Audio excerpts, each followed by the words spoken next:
اللهم إنا عندي أفواجا من ذنوبي وأفواجا من خطايا وعندك أفواج من رحمة وأفواج من مغفرة يا من استجاب لأبغض خلقه يا من استجاب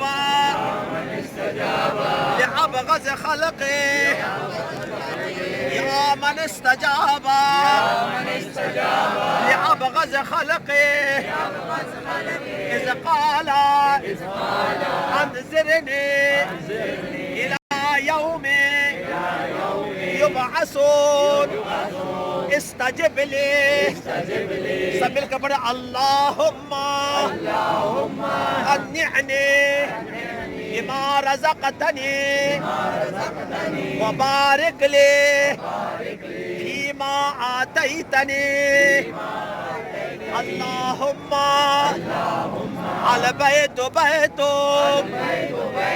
والحرم حرمك والعبد عبدك اللهم